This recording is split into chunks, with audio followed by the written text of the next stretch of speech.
Hey guys, Snobby Bobby here. Hope everyone's having a lovely 2021 so far. We're chugging along, trying to get new episodes out for you. I just wanted to tell you real quick about our friend and contributor and show artist, Austin, is in the process of releasing a webcomic, soon to be physical copies at some point or another, called Hooligan the Skelefiend. It's the story of heroes and villains that takes place in a fantastical world where things may not always be as simple as they appear. Come along on this comedic journey from the team at Rumble Seat Press, Carlos Guerrera and our own Austin Hambrick. Once they release all 3 chapters, they will be selling physical copies. I'll keep you posted on that. But for now, follow them on Instagram at Rumble Seat Press, and you can also find them on Webtoons. Again, it's called Hooligan the Skelefiend. Please check it out. Support independent art and comic books and stuff like that. Thanks. Let's start the show.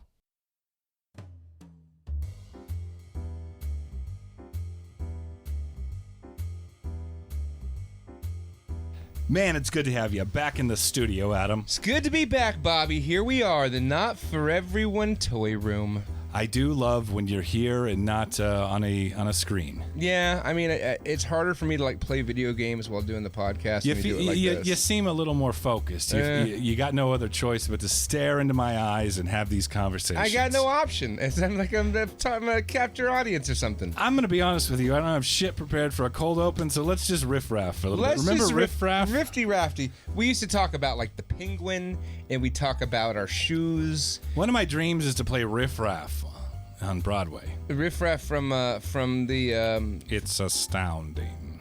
From the Time is fleeting. Wait, that's the guy with Muttley, right? He hung out with Muttley. Madness takes its toll. The wacky races. Yes, Muttley was his name. Yes. No, riff-raff. Richard O'Brien played him in the movie The Rocky Horror Picture Show. Dickie O'Brien.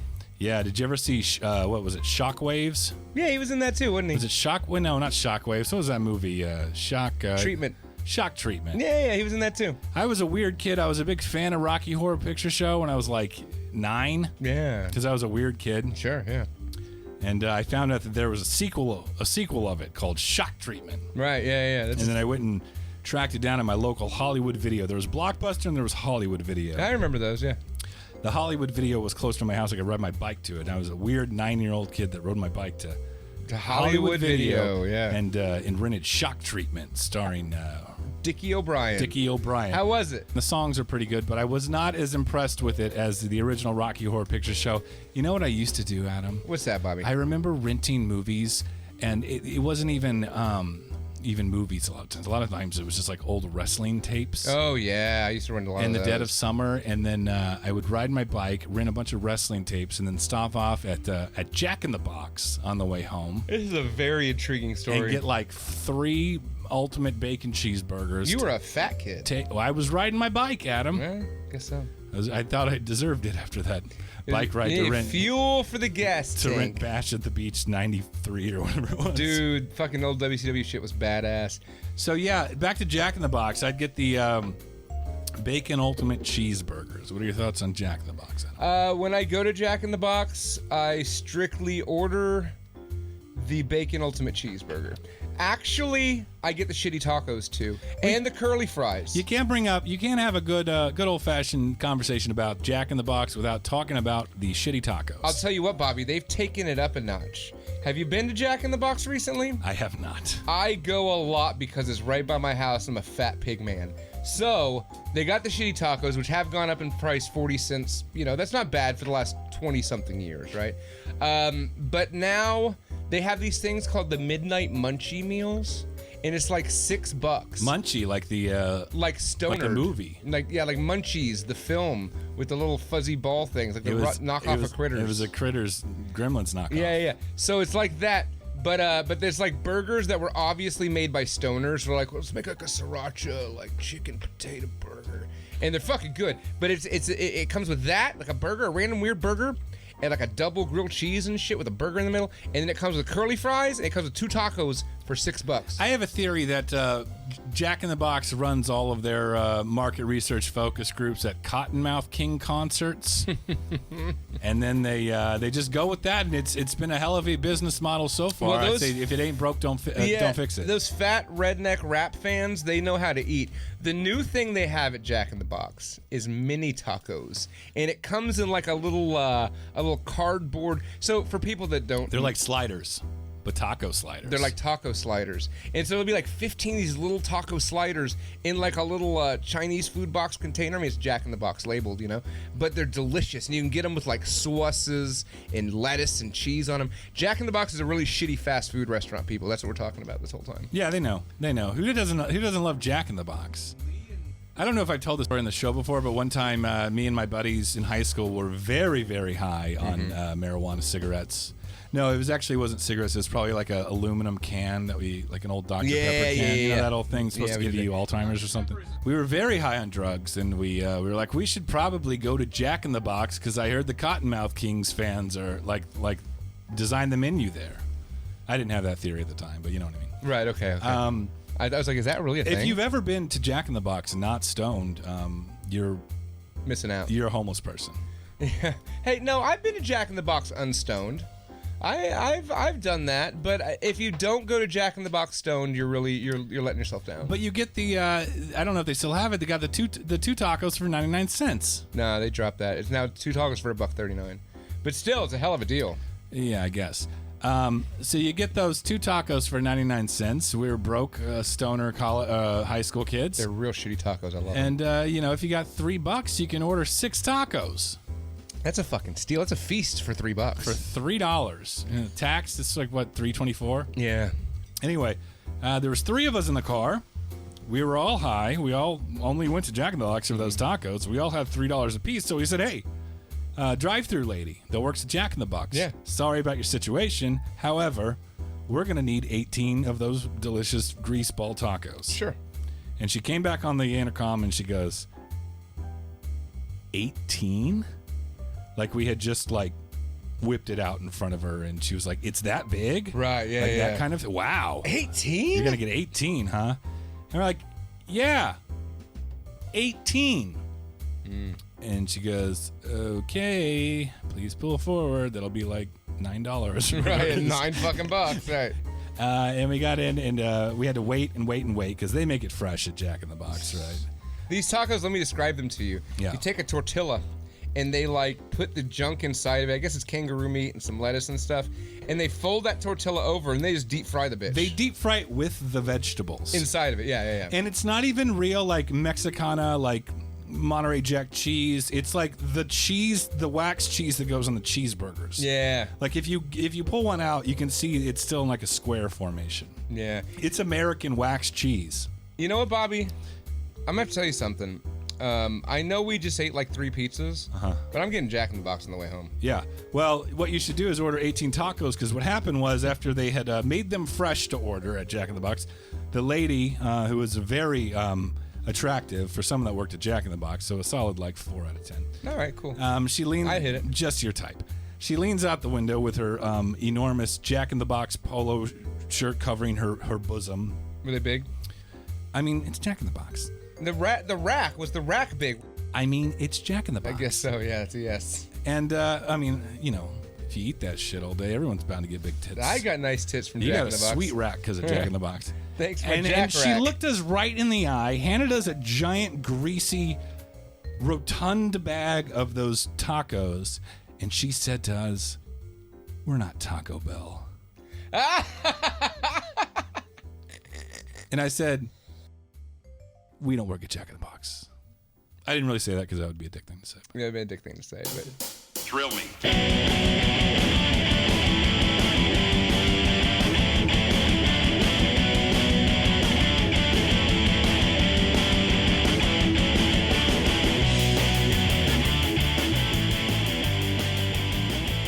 Good news is your dates are here.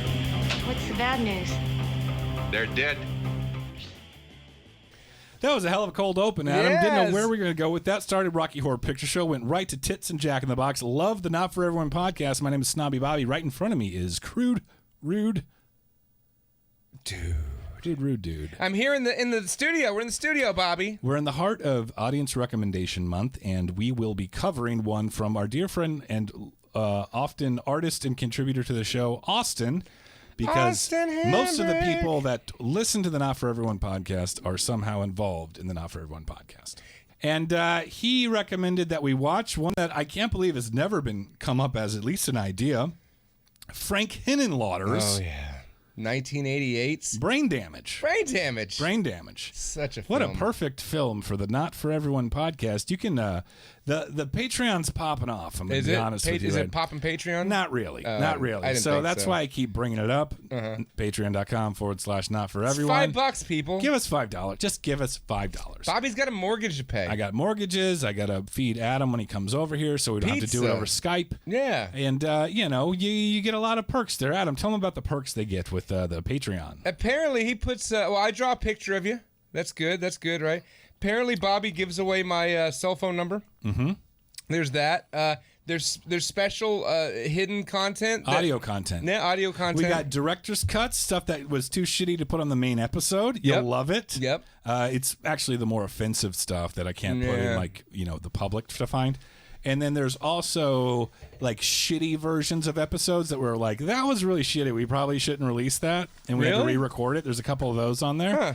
And then there's me, I call you at work sometimes unexpectedly, and you don't know you're being recorded, but now you're kind of onto the play. here. yeah, content sneak fuck. Content Sneak Fuck is on there. I love those. And then we got a bonus episode coming out soon on King Solomon's Mine, starring Richard Chamberlain. All right, I guess now's as good a time as any to go to movie recap. Movie recap. So I guess I'm gonna start because I always start the movie recaps, right? You got it. You got it. You brought that to my attention last time, so I'm gonna go with it. So I didn't watch a lot of stuff. I've been busy reading comic books and playing Super Smash Brothers Ultimate on the Nintendo Switch. But I did watch a couple of things, and one of them was a Japanese horror movie called Tomie. Have you ever heard of Tomie? Marissa Tomei? Nope, different Tomie. She was in My Cousin Vinny. Yeah, this is a Japanese version of that. So it's based on a Japanese comic book about Marissa Tomei. And what it is, there's this girl who's has like a succubus-like power over men, and men fall in love with her. But then once they fall in love with her, they want to own her and control her to the point that they just like rip her to shreds. They always just tear her to bitty pieces. But then each of those pieces, as if it were a flatworm, grows into a whole new Marissa Tomei. And then the zaniness ensues. Are these pieces of Marissa Tomei, are they like seeking revenge? Are they an evil version to... I mean, really, pretty much they're all evil versions. She's just evil as is. Right. And there's a couple movies. I watched one of them. It was good. It was fun. There was some gory parts. Like, it's great because like she's f***ing her gym coach because she f***s all the dudes because they all fall in love with her. Now, if a guy doesn't fall in love with her, she goes insane. Like, she can't handle it. You know? Oh, like women. Right, like women. And then if you take a picture of her, there's like a secondary face on her face. It's all based on these comics by a guy named Junji Ito, which I read a lot. Which I was going to say it sounds like a Junji Ito comic. it's totally Junji Ito. And you weren't going to say that. But it's fucking great. And so the movie's cool because like they're dissecting her in one scene, like her high school class. And they're like, oh, look, you can see what she had for lunch. And they're all just like gleefully and happily cutting her apart. And then all those parts turn into more Tomei's. So yeah, it's fun. It's fun. I mean, Watch it. I need more Marissa Tomei. We need more than one out there. You know, she was great in The Wrestler. Oh, wow. Yes, she was. And in them Spider-Man movies as Aunt May. She's the most f***able Aunt May we've ever had. That's very true. I mean, granted, the Aunt Mays and the other ones, they might have been hot when they were young. Wasn't Sissy? No, wasn't. Who fucking cares? Anyways, No, I don't think Sissy Spacek ever played Aunt May in the Spider-Man movies. who played it in the one with the fucking with Jamie Foxx's Electro? Marissa Tomei. Oh no, you're wrong. But it doesn't matter. So what did you watch, Bobby? What did you watch? I watched 2 documentaries and a horror indie film. Which one do you want first, Adam? Should we roll the dice? Just pick one. I watched. We'll go documentary, horror documentary. I watched a movie called Rude Boy: The Story of Trojan Records. It's a documentary about the story of Trojan Records, which was the like rocksteady reggae ska record company in the 1960s in England. Okay. And it's all about how the people of Jamaica immigrated over there and brought their music with them and integrated with the working class white kids and the whole movement and the whole fashion, all the music that came from it. And it's one of these like, hey, here's the journey of a company, and then it all crashes by the end of it. And for a rock doc, it's pretty good. It's pretty good. I'm not going to complain about it. So what was it called? It's called Rude Boy: The Story of Trojan Records. Rude Boy. Yeah, if you're into that kind of thing, I definitely give it a whirl. What's the other documentary you watched? What I like about documentaries, Adam, is that a well done one, even if you're not interested in the subject matter, like it can still be something worth watching. Right. Remember Ken Burns' Baseball? No. It's like an 8-part PBS Ken Burns documentary about the history of baseball. What band? Doesn't it sound boring as fuck? What band did Ken Burns play in? Ken Burns was in the Talking Heads. Oh, I love the Talking Heads. No, Ken Burns is a documentary filmmaker. Oh, okay. But doesn't a documentary on baseball sound boring as fuck? Yeah. It's not. It's incredible. Wait, is this the other thing you watched? Is this No, your it's second not. one? I just wanted to talk about the baseball documentary that Ken Burns isn't did time like for 20, that. 20 fucking years This ago. isn't time for this. Is time for whatever other shitty documentary you watch, Bobby. Oh boy, I wanted to save this one for the end of movie recap because I feel like we're going to go down some rabbit holes here. Oh, great. It's on Amazon Prime. Okay. It's called The Underground. Railroad? The Underground Director's Cut. It's the story of a little whistleblower, now dead, as all the best whistleblowers are, Phil Schneider. Phil Spector's dead. He did. He died a long time ago. No, Phil Spector just died the other day. Oh, yeah, he did. He's a piece of shit. He killed someone a long time ago, and then he died the other day. I got confused there. Phil Schneider is one of these guys that came out and basically said that the secret government has deep underground military bases, also known as DUMBs, and he helped construct them. One of which, the most famous one, is in Dulce, New Mexico. I've been to Dulce, didn't see any deep military underground military bases or aliens, but it's notorious for that kind of thing. Saw a lot of Native Americans there, though. Huh. And the story has it. His story is he was working in one of these deep underground military bases. Okay. Went down one of those like little baskets, I guess, that descends you into the ground. Yeah. And when he got down there, he ran into a couple of tall gray aliens. And they were hostile, and him and his military buddy had to take them out. So it's a little bit of secret government operation. It's a little bit of inner Earth theory. It's a little bit of aliens. Ken Burns made this? No, Ken Burns didn't make that. Oh. I would love if Ken Burns made an 8-part documentary about deep underground military bases.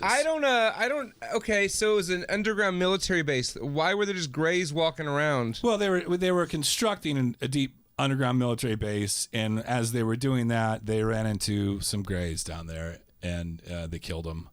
And it said in one part that when the gray was going to attack him, he did this weird like rub my tummy thing with his own hand in front of his abdomen, and it shot like a blue laser beam at him. The alien did that? Yeah. He was like a kid to Care Bear stare. He did a Care Bear stare. He did a Care Bear stare, and Phil Schneider was hit by a Care Bear stare from a gray alien, and then they shot him with guns. So they are mortal. So the Care Bear stare wasn't very effective. I guess not. And it's all about his life. And Ken Burns got hit with it, and he was fine. He toured around the United States and talked about all these subjects. Dulce, New Mexico is, in fact, they talk a bit about that. It's notorious for like weird UFO activity, and the theory is that there is actually a deep underground military base there, one of the most famous. We could do a whole episode on Dulce one day if you want. Maybe we should, Bobby. When I went there, though, it was just a lot of Native Americans and a real, like, one shitty casino. Huh. What would be a more perfect? Do you think that the aliens that live in the They gamble. dumb, they like put on like a little rascals, like little fedora, and they get on each other's shoulders and put like a fake mustache on and a trench coat. Yeah, they put on like And they the go down Indian, to the, the Native American headdresses. No, they don't want to like stand out. Oh, They just look like a tall white guy. Yeah. They get on each other's shoulders like the little rascals. And they walk into a casino, and what do you think the gray aliens' game of choice is? I at a think casino? they're slot machine people. No, I think they're too smart for that. Slots are for losers. I like them, though. You think? Well, it says a lot. I think that the gray aliens are definitely at least like roulette, or I don't know. What did Rain Man play? 21? Blackjack. Was it Blackjack? Yeah. I don't fucking know. Rain Man. I haven't watched that movie in forever. Rain Man. I just remember the Judge Wapner thing. With Philip Seymour Hoffman. Rain Man. With the guy who has COVID robots. Oh, yeah. Shit, that should have been the news story tonight. So, anywho, are you done with your underground Ken Burns alien movie? God, I wish it was Ken Burns. Yeah, that's it. If you're into that kind of thing, give it a shot, I guess. Give it a shot. It's like 48 minutes long. Oh, that's not bad. So I watched a new program on the Disney Plus television streaming services. And this is by one of my favorite things ever in the world, the Marvel Cinematic Universe. I know how you love my Marvel movies, Bobby. So they're making TV shows now. And the first of the TV shows was just released last week. It's a little ditty called WandaVision. Oh, yeah, I was curious about that one. It's interesting. So it's about the Scarlet Witch, Wanda Maximoff, and her boyfriend Vision, who's an android. And well, the Vision's dead. He died in the movies pretty horrifically. So Wanda's got world-altering powers or something. So it seems like she brought her robot hubby back. But here's the thing. Here's the catch, right? The show is all done in a sitcom style. Half an hour, right? Just like a laugh tracks in the background fucking sitcoms. And it's only had 2 episodes out, and they're both just straight up the first one is basically Leave It to Beaver, It's like right. a Leave It to Beaver episode with you're like, wow, what's To the happening moon, here? Alice. That's the Honeymooners. And there's none of It's that. all the same shit. No, they beat their wife in the Honeymooners. They don't beat their wife and Leave They It to Beaver. beat their beaver. They beat the beeve. So anywho, the next episode was more like Bewitched, right? Which is a little bit later on in the era. And in the second episode, you start noticing there's some weird stuff going on. Certain things start popping up in color. And so you just know, as this show progresses, watching the first couple episodes, I'm like, okay, my kid wouldn't like this because he wouldn't get it. You know what I mean? It's just silly, shitty, old school sitcom. But you can tell they're leading to something. There's going to be some weird, cool fucking Marvel shit going on by the end of the show. Also, I wanted to say this. This is a show that makes me realize that not all shows have to have pilots. Because this was definitely not a pilot episode. I don't think they even do pilots anymore. Oh, yeah, there's still... Unless you're going on NBC or CBS or something like that. Well, this one didn't have a pilot because the first episode did not encapsulate what that show's about. So it's good is what you're saying. The Yeah, it was first good. episode's decent. It was entertaining. I don't think there was a pilot for Peaky Blinders. Yeah, I think there was. I don't know. All right, go ahead. I mean, Game of Thrones, there was a pilot and shit, too. Okay, fair enough. But the Marvel Cinematic Universe is its own fucking thing. It's like this powerhouse juggernaut, money-making machine. It's an apparatus of global conquest. So. I'll give it props for this. I haven't watched it, but I've bitched about how nostalgia sells and that's all we're getting right now. But it sounds like they're at least doing nostalgia in a creative way. Yeah, they're doing it very interestingly. It is a very interesting concept. I think it's going to get good. They're doing the whole episode a week release schedule, which I hate in the Netflix world. But yeah, WandaVision, check it out. It's something different from Marvel. And it's got the Vision. I love the Vision. The Vision's one of my favorites. It's good to see him getting his own starring roles. Yeah. The Vision. Yeah. We really are running out of characters in that universe, aren't we? Remember when you were a kid, do you remember the arcade machine of Captain America and the Avengers? Yeah, you could be the Vision. You could be the Vision. I was always the Vision because he looked like a ghost. I want a Puck movie. Remember Puck? Yeah. He's from the Alpha Flight. He was Alpha Flight, a little short dude. We need an Alpha Flight. We're the Canadian Disney Plus. Canadians need to get out there, do an Alpha Flight show. Right. Get some Sasquatch. Yeah. The Shadow Cat? No, that was Excalibur. Yeah. Who else was in... There was those twins that held hands and shot lasers. There was... Come play with us, Danny. Yeah, that was them. There was the Sasquatch. There's Puck. There was wasn't there a big... there was the Captain Canada guy. What was his name? Captain Maple Leaf. Yeah, there was the Maple Leaf Avenger. What was that guy's name? Polite Avenger. All the characters I'm thinking of were actually Excalibur characters. Captain A. I think we're thinking about Captain Britain from Excalibur. No, there was definitely it was Captain Britain. Yeah. But Captain Britain was in the Alpha Flight. No. We got to look up Alpha Flight right now. Look up we Alpha might Flight. as well. We got nothing planned for this fucking Yeah, show. there's nothing. We got nothing planned for this episode, so let's just look it up. All right, the Alpha Flight. For those of you that don't know, Adam, why don't you explain to them who the Alpha Flight was? Alpha Flight was Canada's answer to the X-Men, maybe. It was a C tier X-Men. They were like this For Canada. Yeah, they were like they were the Canada. Oh yeah, there was a dude that looks like. Oh yeah, North Star. Mm-hmm. He's from Quebec. Yeah. He's also the team's gay member. Yeah. He's very progressive, those Canadians. Very progressive. Canadians have always been progressive. They really have. Aurora, another gay member. I don't know. The twin sister who suffers from Aurora and North. dissociated identity disorder, aka multiple personality. She sounds like not a stable person to have on your super mutant Yeah, team. yeah, and then her brother was the gay one, so they made like. I think I dated both of them in college. Sasquatch, who's a Sasquatch. He's more or less beast. He's what he is because he's not always Sasquatch. Is he? He's kind of like a mix of Beast and the Hulk. Like he can transform into the Sasquatch. Does he? Yeah. Oh, okay. Yeah, you're right. I guess you're right. Yeah. There was Shaman. He was the Native American guy. He was like a shaman. In Canada, it's First Nations medicine man. Yeah. He's both a skilled doctor and a sorcerer, so he balances science and magic. Yeah. That's, the best of both worlds. That's Canada. Guardian. Who's Guardian, Adam? He was the fake Captain America you were thinking of. Yes. He's the Captain Maple Leaf guy. Yeah. He looks like Captain America, but he's got a big ass maple leaf on him. He can fly and manipulate Earth's magnetic fields. We are seriously spending like 7 minutes talking about fucking Alpha Flight. And then there's North Star. We already talked about him. And then there's Snowbird. She was hot. She was like a hybrid human bird. Yeah, she could turn into animals. Yeah, she was a snowbird. She could turn into snowbirds. And she could fly. What if that was her only power? Is like, hey, we're from Canada. And they're like, what do you do? Like, I turn into a bird. That's my power. Just a regular bird. Not a phoenix or a super bird. Just a bird. Right. So I'm still trying to figure out what was Puck's powers. Where's Puck? Puck's not listed on my thing. He's there. Puck. Eugene Judd. He's a dwarf bouncer from Saskatoon.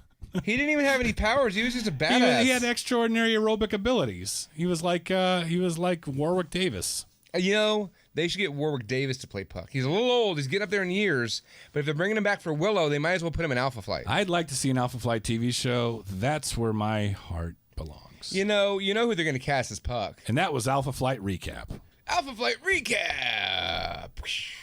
Who would they cast as Puck? Tyrion. No, they wouldn't actually get a little person. Well, that would be fucked up. They'd get like Adam Sandler or someone like that. Hey, I'm Puck. Oh. And yeah, they would just shoot it from weird angles to make him look shorter than he is. Yeah. Adam Sandler is Puck. Get the Puck out of here.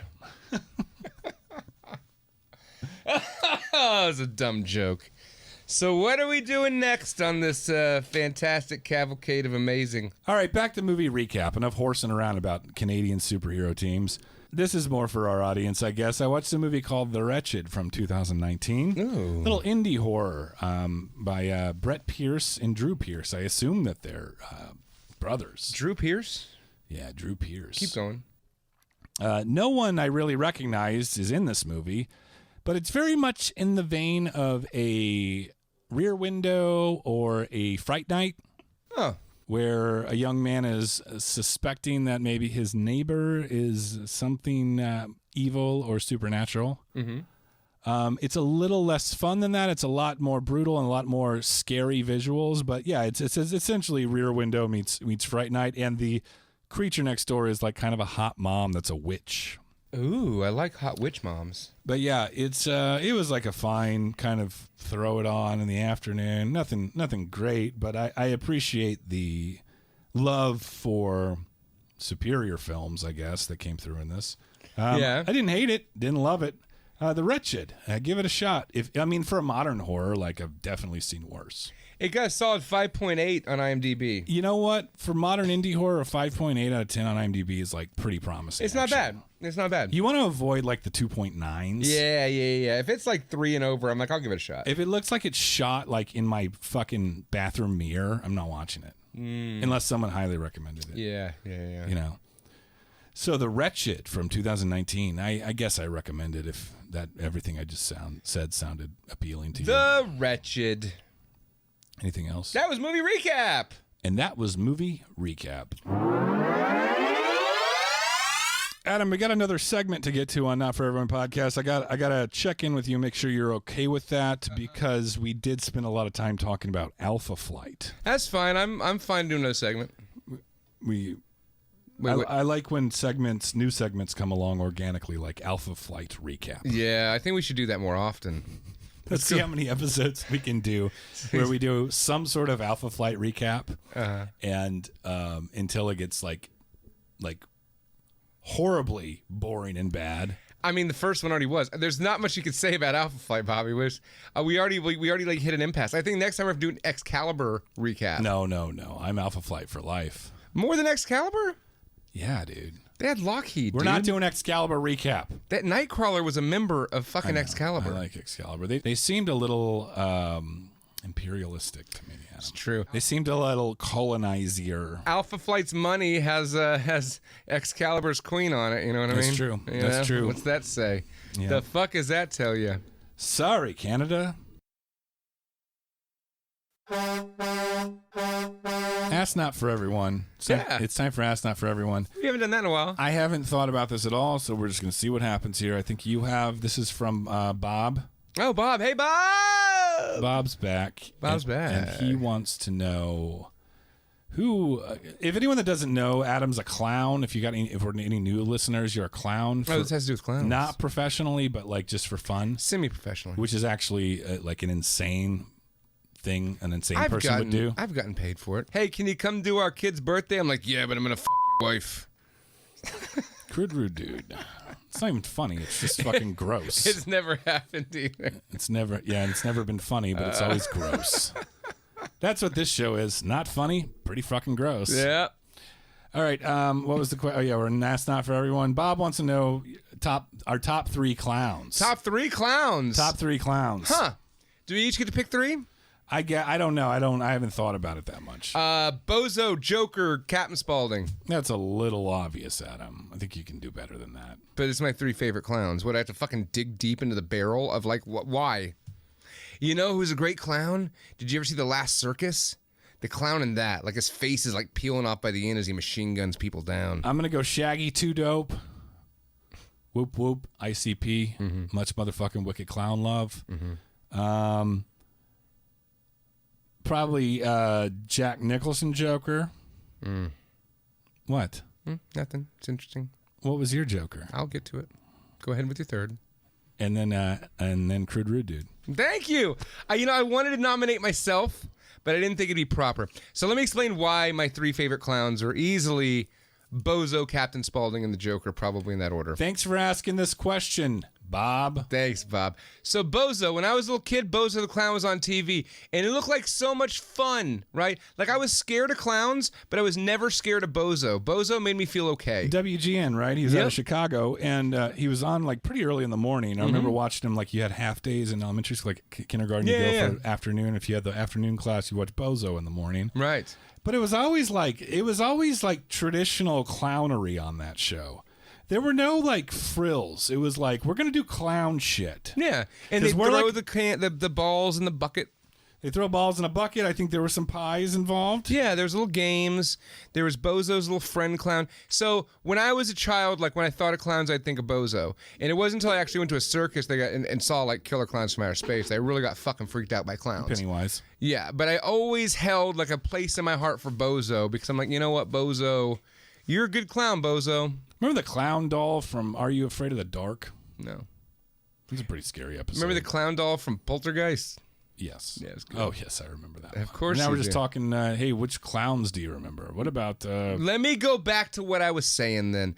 So I want to have my own kids' TV show like Bozo does. I want to do it as my clown, Bako the Breakfast Clown. It'll be called Breakfast Time. And we'll have like breakfast-related games. And we'll build statues out of food, and then all the kids will eat them. And we'll learn about different kinds of foods for different kinds of breakfasts all over the world. It's a genius idea. I'll do that one of these days.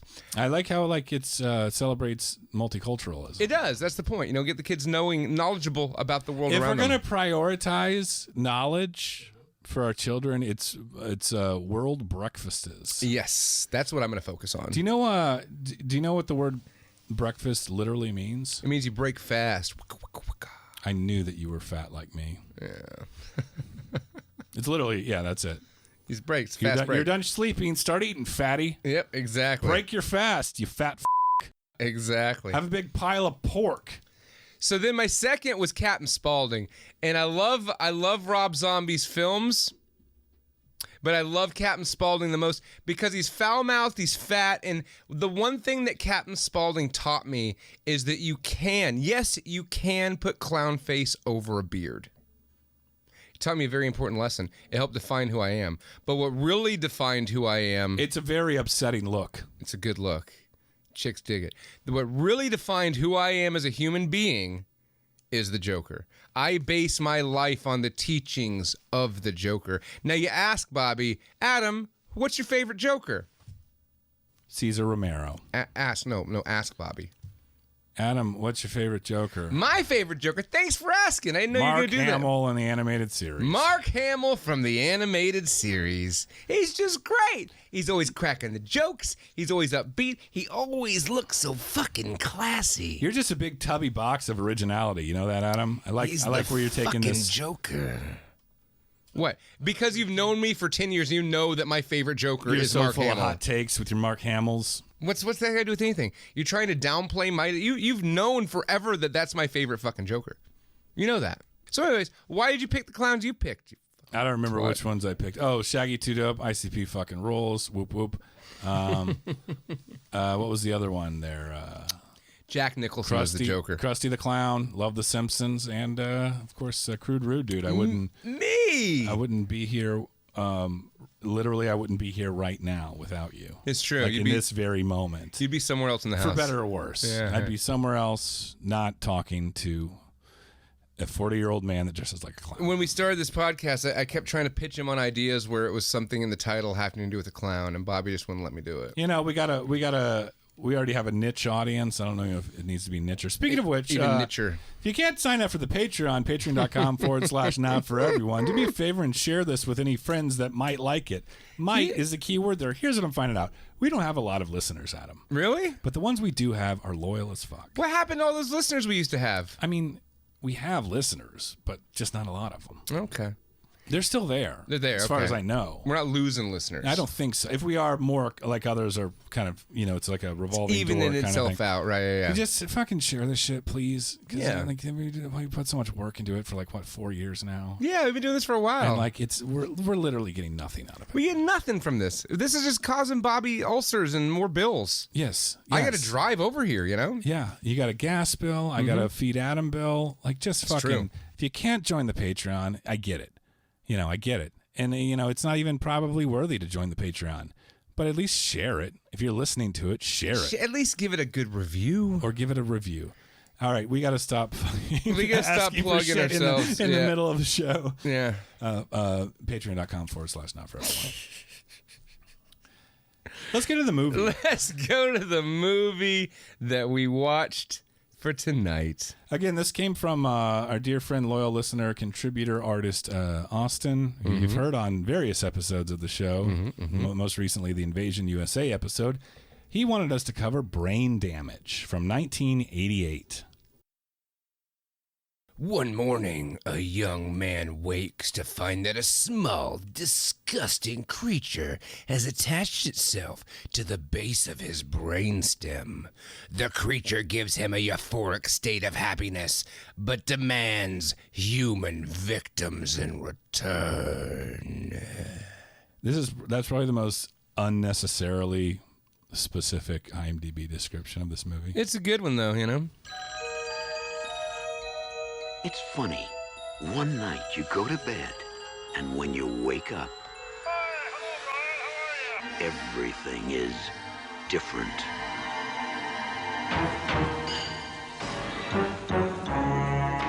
Now Brian's acting a little peculiar. He's like a completely different person. I don't even know him anymore. Something's gotten into him, Sometimes everything glows with a different kind of light. deep into him. What are you telling me? That we killed someone last night? Something bad, Tacky, Brian, tacky. something slimy, What are you doing? something very, I know something's happened to you. very Hell is that? hungry. You can't keep killing people every time you're hungry. You're mine now, Brian. I own you. Gotta get out of here fast. Go where? You're a wreck, Brian. Leave me alone! Whenever you want to stop hurting, you come to me.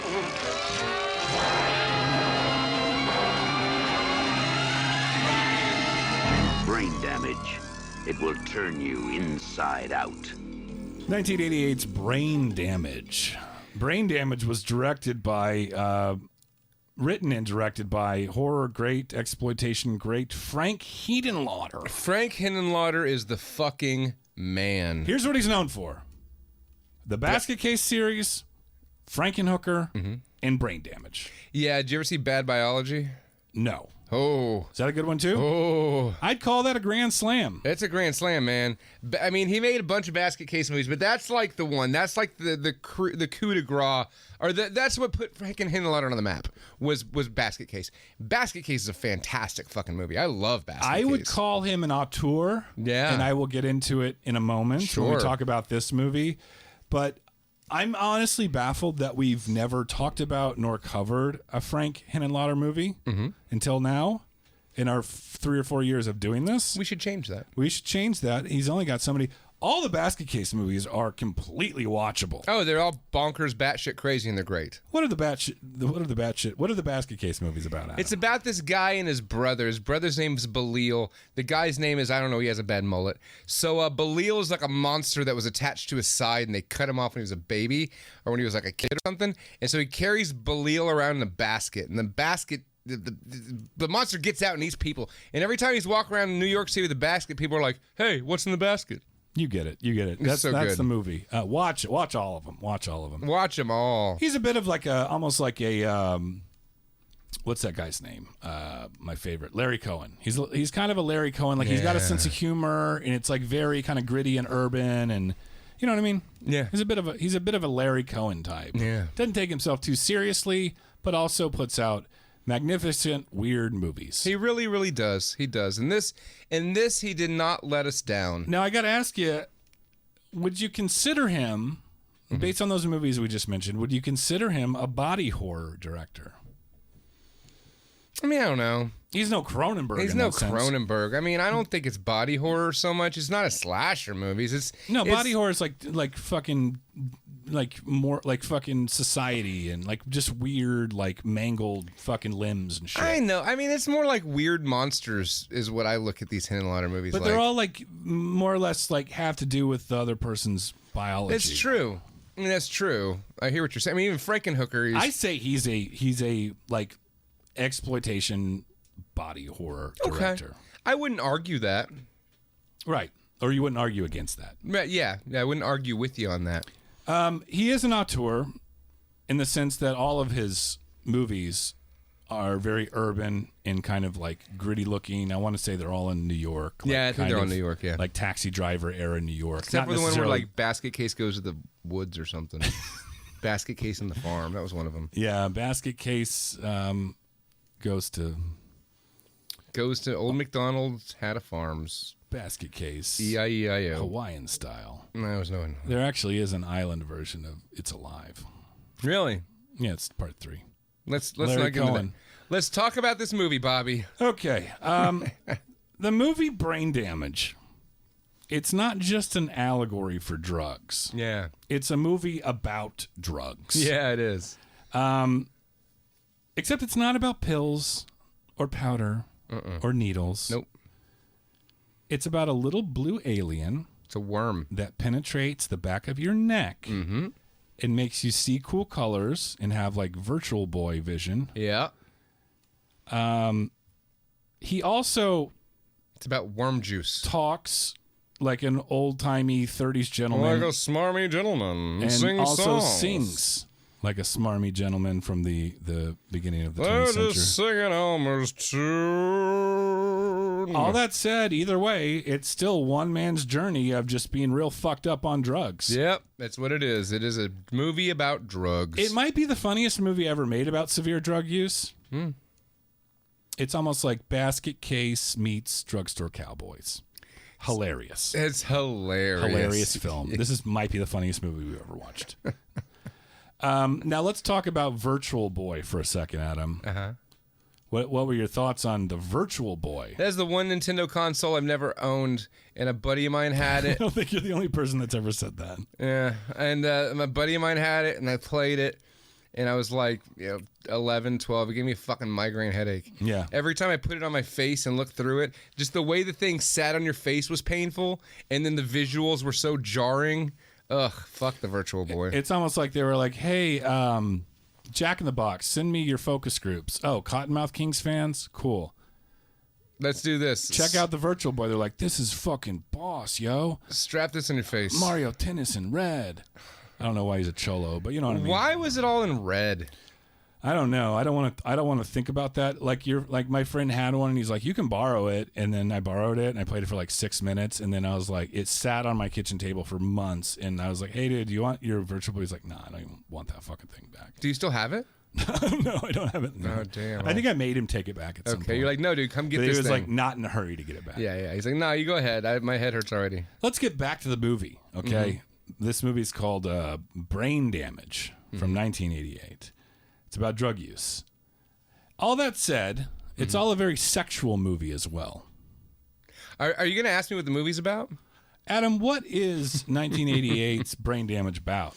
So it's about opening credits with spooky African masks on the walls while the credits are rolling. And next thing you know, John Carpenter gets home and he went to the butcher and he bought brains. And his wife's got the brains. I know it's not John Carpenter, but that dude looks just like fucking John Carpenter. Not really. He totally looks like John. He looks like John Carpenter does now. He's like old man John Carpenter. Everything I have in my notes has him referred to as John Carpenter. So anyways, he got home and That's not going to be weird and confusing. I don't care. He brought brains. And his wife's like, they're beautiful brains. Let's go show him. He's going to be so happy.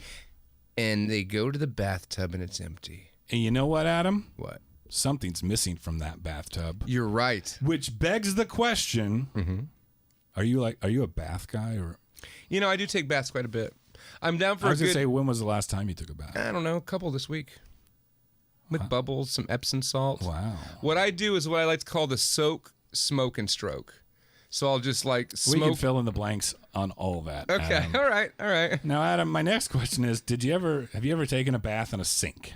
Nah, dude. Not even when you were a baby? I mean, maybe when I was Man, maybe- that was an exciting day. And they're like, fuck it. We're not wasting all the water on you, kid. Get in the sink where we just fucking dumped all our filthy pot roast and shit I mean, if you down the garbage disposal. you clean Don't the flip s- that switch. you clean the sink first. I guess. Well, my parents didn't. You don't remember They're that. like, here, cover yourself in What are you, fucking powder? You can remember your babiness? fucking powder. I can make you feel the pain of a dying deer, Adam. Don't jeepers creepers me, you pederast. Wow. That's not even a pederast. That's just a straight up boy. That's true. So, anywho, Victor Salva did not direct the movie Brain Damage. thank God. Adam takes baths. This is a very sexual movie. Okay, continue. So John Carpenter's wife notices that the bathtub is empty, and she just starts screaming hysterically. There is so much just screaming in this movie. It's almost like the time that a junkie accidentally dropped his heroin off a filthy hotel balcony and couldn't find it again. And then just screamed and screamed and screamed. Hey, this is all about drugs. Yes. So then John Carpenter's wife go knocking door to door trying to check people's bathtubs, and the first person whose house they knock on is the hooker from Basket Case. A sassy black lady at that. Mm-hmm. And sassy black ladies do not like when you barge into their apartment and check their bathtubs. No, they don't like that. They're not into that? Word of advice learned from the movie Brain Damage. Don't do that. But she's great. She was in Basket Case. So then, anyways, we go to the main character of the movie. It's a guy named Brian, and his brother lives with him. And his brother looks like a shitty Bruce Campbell. That's what I thought. He's like Italian Bruce Campbell. I thought Brian with just the looked unibrow. I thought Brian's brother just looked a lot like Brian. Yeah, but he looked like Brian if it was like a shittier Bruce Campbell-ier Brian. Why do you got to tie this back to other horror people? Because when I watch the movies, they look like to me, Bobby. Brian looked like the guy from Children of the Corn. Now, Brian just looked like Brian. So Brian wakes up in his bed and he's like, I don't feel good. I can't go out on a date with your girlfriend, so my brother's going to take you out on a date instead. And then that happens, right? I got to point something out about. Oh, sure, go ahead. I got to point something out about Brian, though. Brian has posters on his wall that I could only dream of my actual real life high school crush having. I'm talking Bauhaus. I'm talking the Cramps. Yep. I'm talking Suicide. Yeah. Brian is every girl I wanted in 9th grade. Yeah. Wait, you were into chicks that liked the Bauhaus in 9th grade? I was always into chicks that were in a Bauhaus. No, that's good. So then anywho, John Carpenter's wife are foaming at the mouth, and Brian wakes up and his bed is covered in blood, and he starts crawling around. He's like, what's going on? I'm so sick. And then he lays in bed and starts tripping fucking balls. Yeah, he's real fucked up on the bed, okay? I've been there before. Not to this extent, though. Usually it's just like heavy breathing and put your foot on the floor. Am I going to throw up?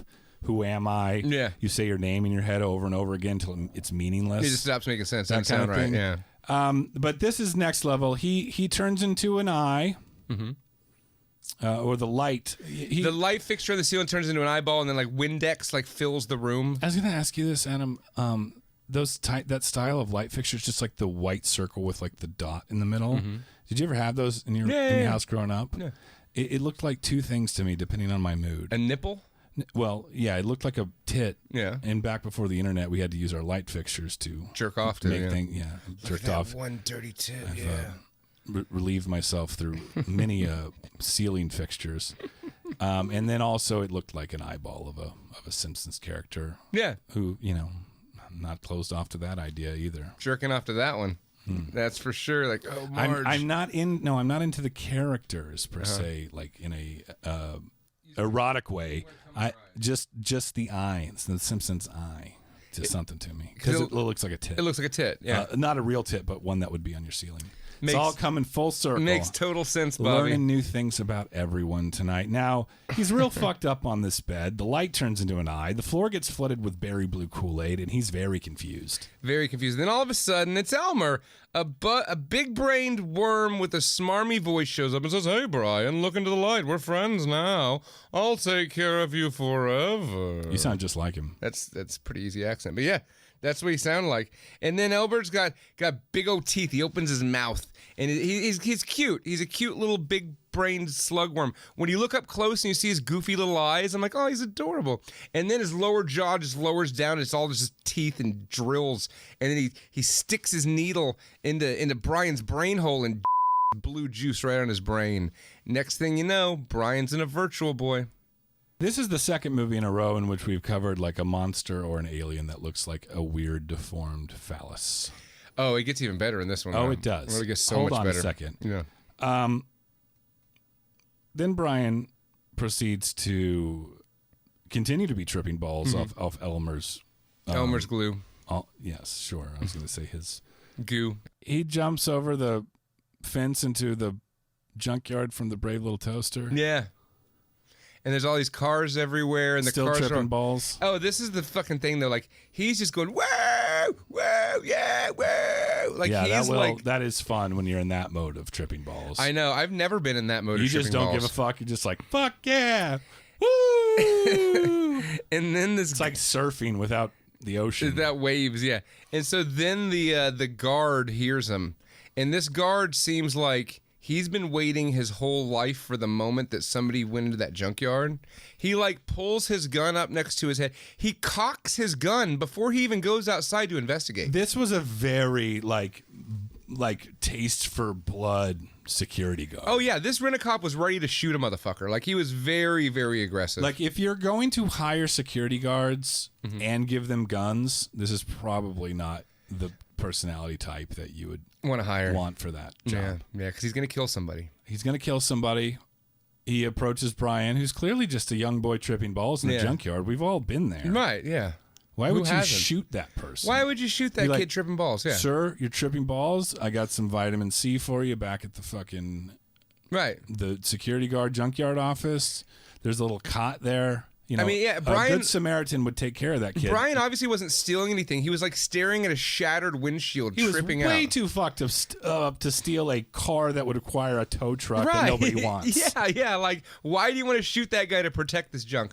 Well, this aggressive rent-a-cop Muppet got his comeuppance because Elmer just dives right into his fucking brains. While this is happening, keep in mind Brian still has Virtual Boy vision. Yeah.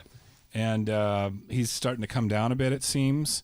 And then once the security guard is clearly dead, and Elmer had his fill of human brain, this is why this movie's so fucking funny. It's things like this. Yeah. Brian says to Elmer, "What are you doing? Is he okay?" Can I say it? And Elmer says, "He's all right. A bit underdone." I'm like, he just ate this dude's brain. This movie's insane for multiple reasons. I think that humor is a lot of times a product of juxtaposition. So it's like, it'll be like a man dressed as a woman or something like that. Yeah. But this is like a very obvious man is dead from a phallic-looking blue slime cock alien. And his host says, "What are you doing? Is he all right?" It's like his skull is like imploded and like completely drained. Well, I mean, granted, he had Virtual Boy vision, so he couldn't tell what was going on. He was still very fucked up. He was just tripping. So this movie's not funny anymore. It's just about drug abuse. No, it's funny because Elmer's hilarious because he's a talking worm who talks like this. So then Brian, Brian's brothers, like, things are getting weird. Like, Brian's put locks on his bedroom door in the bathroom, and he only spends all his time there. He never talks to his girlfriend anymore. There's a great scene where Brian's in the bathtub, and his girlfriend's, like, knocking on the door, like, trying to get him to come out. And he's like, "Yeah, hold on."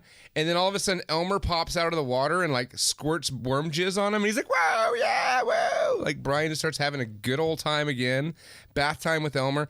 And then they go on a date. He goes on a date with his girlfriend and explains to her that he's a junkie drug addict now. He becomes very intolerable on his date with Barbara. Yep. Still seemingly to be tripping balls. Well, there's brains in the linguine, so yeah. Well, yes, he's running his mouth about hearing colors, and his meatballs turn into brains.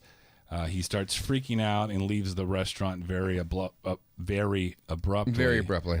Adam, I could relate to this. Have you ever been in a situation where you just, like, you're real fucked up and it really just hits you, like, out of nowhere, like a ton of bricks? You're just like, I gotta get the fuck out of here right now. I gotta go. I don't care who I say goodbye to. I don't care who stops me on my way to the door and wants to chit-chat. Right. I don't give a fuck.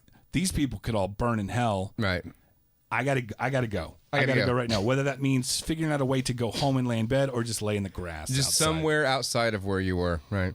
You know, once he leaves, he goes to like a weird goth bar. And before he goes inside, I'd like to point out there's a bum outside the bar drinking and crying.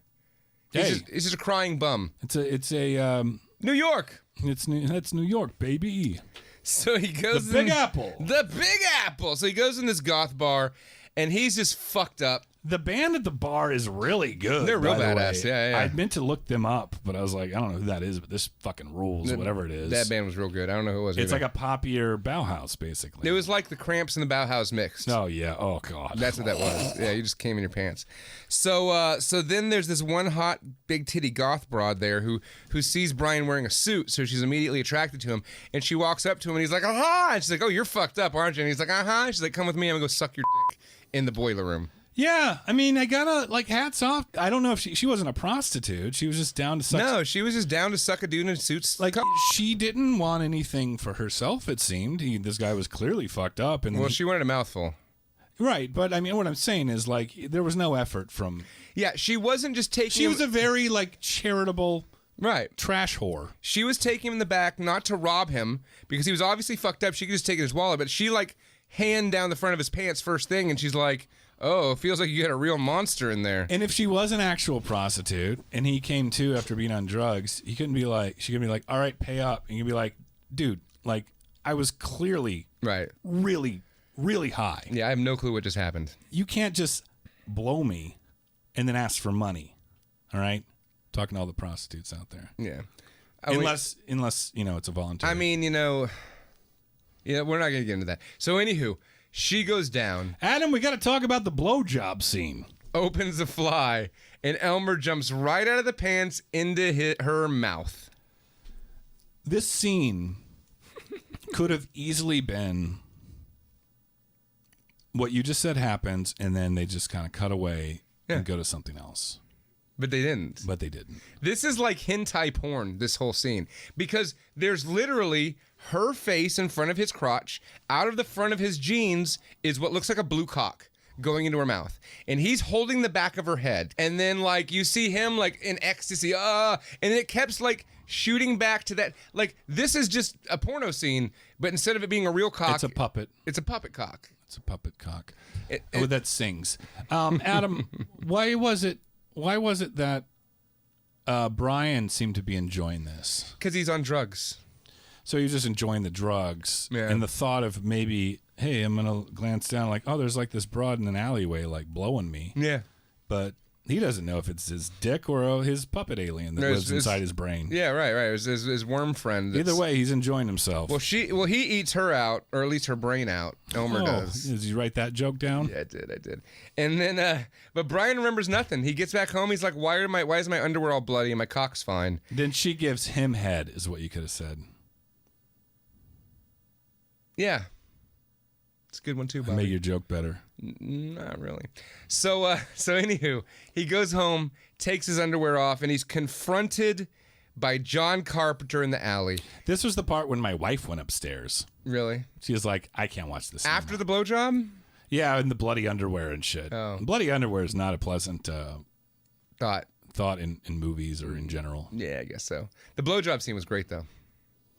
Oh yeah, that's like that's like the fucking make him an offer you can't refuse. Right. Scene. Yeah, Horsehead. Like I saw this. This is the Horsehead. This scene. That's the Horsehead scene of brain damage. So anyways, then we hear the story of Elmer. Mm-hmm. John Carpenter goes into explicit detail about the history since the 1206 AD during the Crusades is when the Elmer was first introduced. And he goes through all these people that have been in charge of this thing and blah, blah, blah, blah, blah. The Russians, the Polacks, the Africans. Who knows? He got it. It came to him. And then he was using it to juice up. But he was feeding it monkey brains, not people brains. At first I thought that the guy who you're referring to as John Carpenter, who's not actually John Carpenter, I thought he was like maybe like the guy that kept him at bay. But no, he was like addicted to Elmer's he was a junkie too. Sweet juice as well. Sweet brain juice too, yeah. Yeah. And we learned the history of Elmer. It's fucking really dumb and ridiculous. He's this relic worm alien thing. He's been around for a long time. Gets you high as balls, basically. But he has to eat people's brains. It's like ecstasy, I guess. But with like from a brain-eating parasite. And like hallucinating, I guess. Yeah. Cool. Sounds awesome. So then Brian flees to a hotel. Yes. Because he's like, I got to get out of here. I'm taking Elmer with me. Can you think of a better place, Adam, to detox off of hard drugs than a filthy hotel room? Yeah, and then also to go there and just shout at the top of your lungs about killing people and eating brains. The walls were thin in that place. We'll leave the light on for you. So I'm Jimbo Dean. So then he starts having like the bad withdrawals where he's like sweating and sweat looks like shit, like poop sweats. And then he starts tripping out, and this is where Elmer's singing songs at him. Elmer's like, well, you're going to help me, because Brian didn't know that they've been killing people. He's just been like, oh, you've been getting me fucked up. This is great. He didn't know that Elmer was eating people. And Elmer's like, yeah, no, I'm eating brains. Like, if you want this juice, you got to get me brains.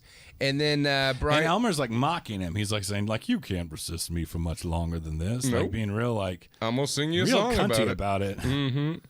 Real schmarmy, that worm. I can make all that pain go away in one little suck of my blue dick. My blue teat, right on your brains. So yeah, so then so Brian's like, well, I'm not gonna let you have any brains unless you give me juice. And then and Elmer just laughs and says, okay, we'll see who holds out longer. Bitch, give me some brain. Well, you give me some juice. So then, you know, there's a great scene where Brian's like a chunk of brain comes out his ear. And then he keeps pulling it, and it's just like brain and just coming out of his ear. Blood just fountains Yeah, out. then his ear falls off, and like a fountain of blood pours out the side of his face. And this is another scene where they're just screaming and screaming and screaming because of, you know, heroin withdrawals. Yeah, this makes the withdrawal scene in Train Spotting. Oh yeah, like nothing. Look like fucking the teacup ride at Disney World. Am I right, Adam? Yeah, that's right, buddy. That's right. So then we got to talk about the dream sequence. What was the dream sequence? Or am I getting ahead of myself? Yeah. When he has the dream about like his girl Barbara. Oh, that's way later. Okay. So yeah, so then he's got to find another brain, another fresh brain for Elmer. Elmer's like, okay. Elmer was telling him like, you're gonna beg for it, and so he finally begs for it. He's like, okay, I'll give you the juice, but you got to get me a brain first. It's a movie about drug use. It is. So they go out and they go into the communal shower, and there's some meathead dude there, and then like he's like, dude, yeah, you can pull your dick out and shower here. It's fine. Have you ever stayed at a hotel with a communal shower? No, fuck no. And I don't want to. Like, even you're like appalled by that. No, idea. that's Like, fucking. that is not happening. No. I am above that. No, I'm not You doing that. Fucking plebes. No, fuck that. No, I I am make crude root, dude. I make good fucking money, all right? I make good decisions. Jesus. I will not stay in a communal shower motel. No, and We'll leave the light on for you. and then so the you know, Elmer goes on the ground. You think he's gonna eat the meathead, but it doesn't. It goes and eats some dude who's sitting in the shitter, who's actually reading a comic book called Dead World. I used to have that comic book. It was a good comic book. It was zombies. It was zombie apocalypse. So anywho, Elmer eats that guy. There's like the kills. There's not a lot of them, but they're really graphic and they're really good. Yeah, I mean they spare no expense. There's no cheap like cutaway kills in this movie. Right. They show everything. It's not like the worst practical effects, but it's certainly not the best. I mean, it's great for 1988. Sure, and like consider, I mean, it had a lot of love. The effects in this. Hayden Lauder always puts a lot of love into his movies. Yes. So Brian goes back home. He lays in his bed. His girlfriend and his brother get home, and they're like, "We can't find him anywhere." And she's like, "I can't believe I got dumped." And her brother's like, "Well, I've always wanted to you." They're like, "Okay," so they. And so then Brian's just laying in bed, listening to his girlfriend get by his brother, and then he gets juice, and then he imagines threesoming his gal, and then he's got like with his brother, and then he's got like suckers on his stomach, and then he's got like lesions. I thought it was like yeah, they're like tentacle little suckers. Yeah, but they're like they don't protrude out. They're like weird little buttholes. Yeah, like weird purple buttholes all over him. And then he starts eating his girlfriend's brain in his little sex dream. And then he gets out and he confronts him. He's like, "Listen, y'all need to get out of here. He needs the brains, but I need his juice. And I don't want him to kill you." And they're like, "What the fuck?" And so he walks off and goes to the subway. And dumbass girlfriend, who just his brother, follows him. Mm-hmm. And they get on the subway, and she's like sitting next to him. And every time she turns around, you see Elmer like come out of his mouth like he's ready to bite her or something. Uh-huh. And then the guy from Basket Case sits down across from him on the subway with the fucking basket. Yeah, I don't know how I feel, generally speaking, about nodding your own films in another one of your films or like referencing that. I'm in love with the idea that Basket Case and Brain Damage actually take place in the same... I'm completely fine with that in in the same movie. universe, yeah. Like when people want to try to like draw common threads between like the Quentin Tarantino movies, the Kevin Smith movies, I'm just like, please shut the fuck up. Yeah, fuck that shit. Like, get the fuck out of here with that shit. Hayden Lauder can do it. Yeah, he can do it. I mean, I'm sure that there's something in Frankenhooker that compares to these ones too. Frankenhooker's such a great movie. So anywho, so then his girlfriend kisses him, but Elmer goes in through the mouth and eats her brains. Barbara is dead. Barbara dead. This is what drugs do to people. They take everything away. Mm-hmm. Mm-hmm. They take everything away. And then we find out how it all gets taken away in the grand finale, because he gets back home, and John Carpenter and his wife are there, and they hold him at gunpoint, and they steal the slug. As much as I like the climax and the end of this movie, it did feel like they didn't know like what to do at this point. They're like, I guess the old couple comes back. Yeah. I mean, they've been coming back throughout the whole course of the movie, That's and true. they look nastier and older and like more decrepit because they're in withdrawals. And then Elbert jumps on her head and eats the wife, and then Carpenter tries to pull him off, and he jumps on Carpenter's head and starts eating him too. And then Brian's like, "I can't do this anymore." And Elmer's like, well, it's okay, pal. Let's get you all jacked up. And old man John Carpenter has like he like pulls out like one of those Luger, like Yeah. German SS guns. So then anyways, the Elmer's on the back of his head, and he's giving him the jizz, and then John Carpenter grabs him and squeezes Elmer and over jizzes Brian's brains. Like to the point where he's just gushing blue from his face, and there's like a giant like bubble, like his brain's been damaged, and there's like a bubble popping out of his head. And then Elmer's dead. Elmer got squished to death, apparently. Is that what happened? I think so. I mean, he got squished and he was laying on the ground going. So everyone's dead. Well, everybody's dead except for Brian. He's still alive, and he runs up to his room. And his brother lets him in. He's like, what the fuck? Why is there a giant blue pimple on your head? Brian goes in the room and shoots himself in the head, right? Bam, suicide. But it's not over because then like a fucking Pink Floyd laser light show starts coming out of the windows, and they walk in the room, and Brian's got a big hole in the top of his head, and there's this lights and electricity shooting out the top. The end. I don't understand it. It doesn't even matter. Oh, I'll tell you what it is. Okay. Drugs. Drugs? It's drugs, okay. Drugs drove this man to insanity, where he ruined relationships with his family. He let his brother have sex with his girlfriend. And it ultimately killed him. Yeah.